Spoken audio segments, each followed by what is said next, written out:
You ever walk away from a conversation and just get this weird feeling that what was said wasn't really what was meant?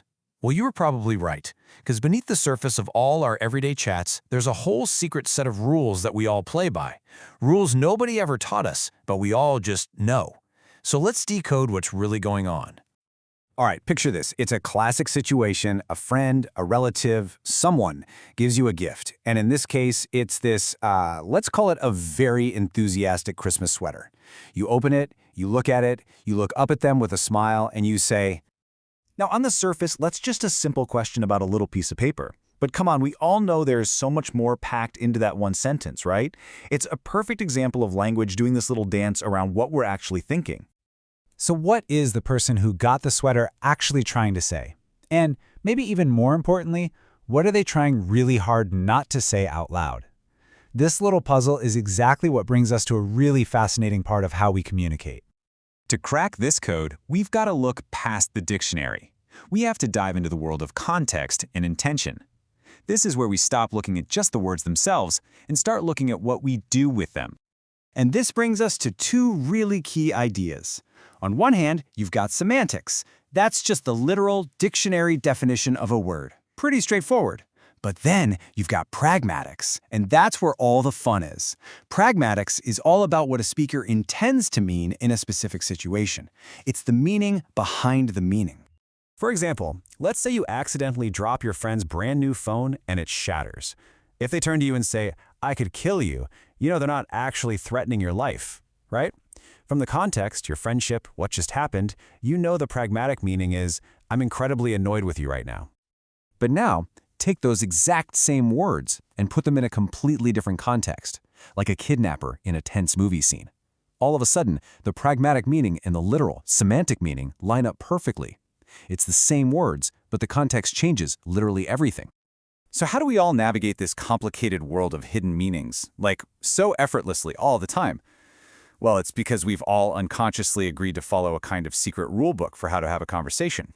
This whole idea comes from a philosopher named Paul Grice, and he called it the cooperative principle.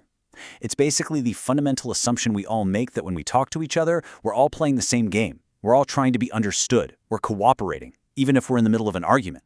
Now, this big principle is guided by four sort of fundamental expectations. Grice called them maxims, but you can just think of them as the four golden rules that keep our conversations from going completely off the rails.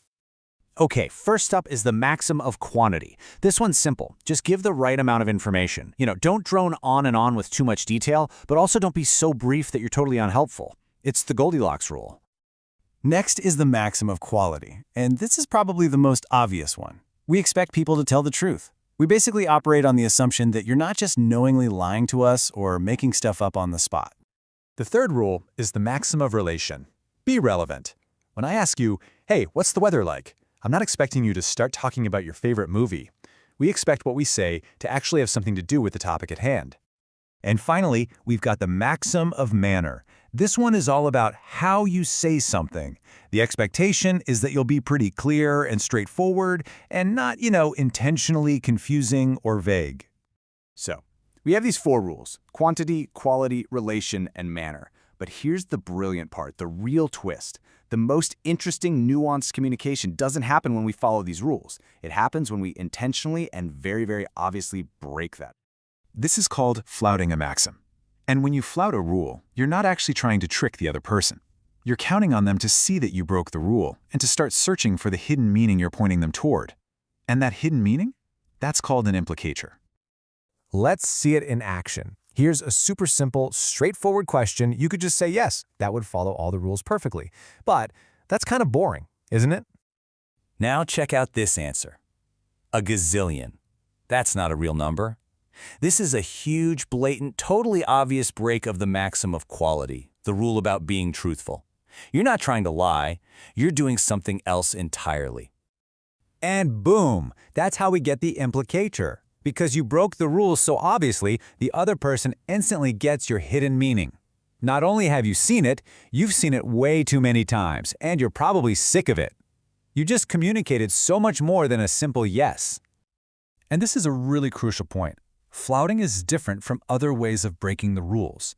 When you flout, You want the other person to understand you on that deeper level. If you violate a maxim, like by telling a lie, you're trying to mislead them. And if you infringe a maxim, it's usually just an accident, like maybe you're nervous or you're a little kid who doesn't get the nuance yet.